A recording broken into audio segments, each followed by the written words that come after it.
And we have the footage. How Ukrainian forces devastated the border point Sudzha with FPV and other strikes during the early stage of the incursion, forcing all defenders to surrender.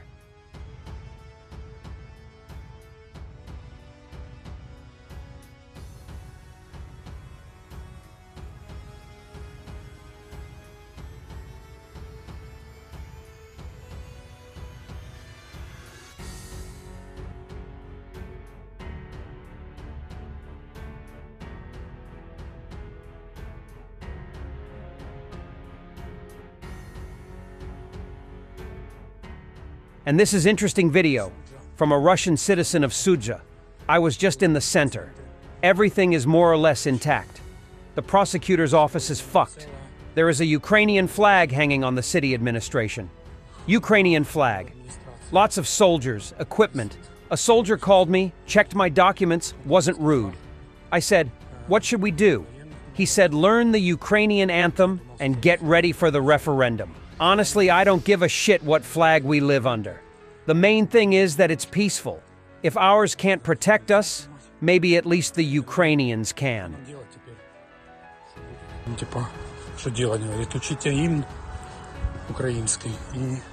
The Russians create panic among their own. Now they are claiming the preparation of some kind of Ukrainian action north of Kharkiv.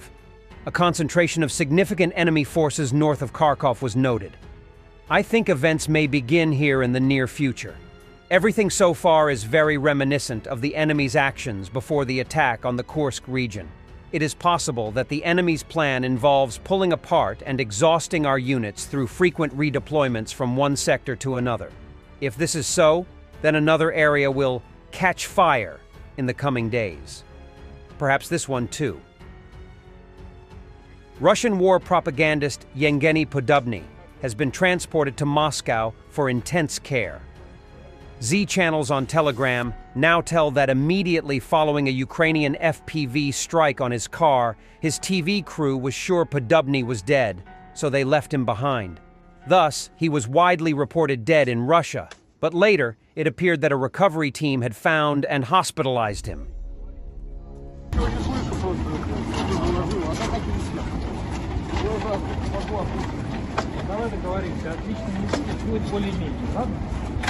Ukrainian missile attack on the concentration of Russian equipment in the border region of the Kursk Oblast.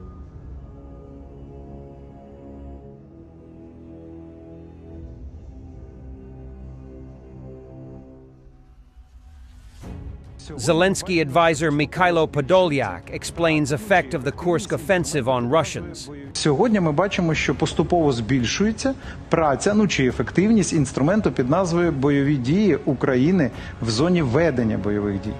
Тобто, як ви будете додавати додаткових втрат Росії, це позитивно буде? Так, безумовно. Якщо буде це підвищувати ціну війни в безпосередньому кількісному показнику, більше бронетехніки знищено, втрати території Російської Федерації, втрати людей в більшій кількості, чи це буде впливати на те, як вони усвідомлюють цю війну? Безумовно. Чи буде впливати психологічно все, що відбувається, наприклад, в тій чи іншій області прикордонній Російської Федерації, на соціальні верстви? Буде, безумовно. Що вони будуть розуміти? Вони будуть розуміти, що ефективне планування під назвою «Путінська стратегія» дуже ефективне. І вони сьогодні мають війну, яка поступово йде вглиб Російської Федерації. Чи буде це їх лякати? Так. Чи реагують вони на щось інше, окрім страху? Ні. Треба нарешті це усвідомити. Будь-який компроміс Російська Федерація сприймає як твою слабкість і готовність стати перед нею на коліна. Це очевидно. І як ви йдете на переговори на умовах Росії, незалежно, вони можуть там спочатку заявити якісь там, дуже захмарні там потреби, а потім трошки впасти. Але все рівно вони будуть вважати, що вони домінують, в тому числі в рамках переговорного процесу. The GUR reports that last night a raid was carried out on the Tendrivska Spit in occupied Kherson region. Equipment, personnel, and fortifications were reportedly destroyed. Yesterday morning, Russian sources claimed a landing failed with 3 out of 12 boats destroyed.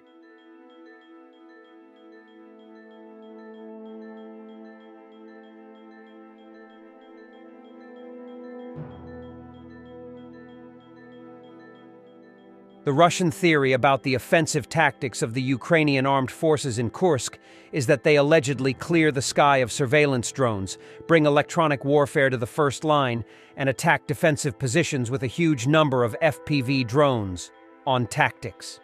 When entering Kursk, the VSU used a relatively new tactic for themselves. New Ranger units and conditionally new units trained according to the new scheme are being deployed and used. This tactic was recently tested in Kharkov, and those who saw it signaled it, but it didn't receive any attention. What's the point? The enemy in his native area first properly clears the sky from our eyes. Drones, and aircraft-type UAVs. Further, under the barrage of fire, he deploys the electronic warfare forces almost on the first line.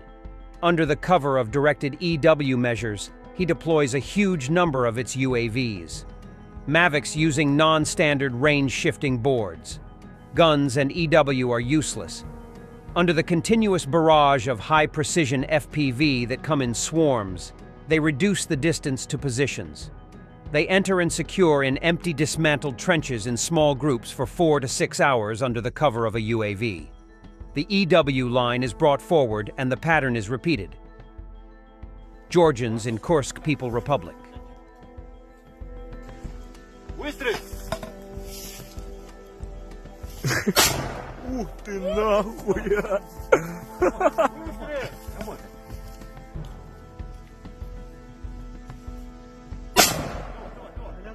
Давай, давай, давай, давай, давай! Выстрел! На!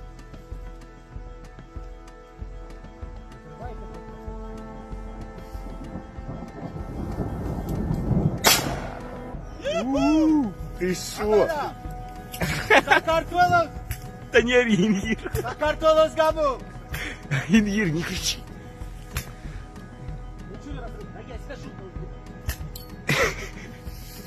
Я занялся. Пришло.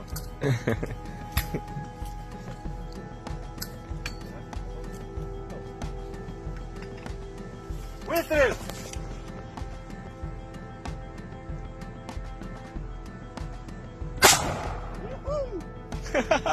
Юху!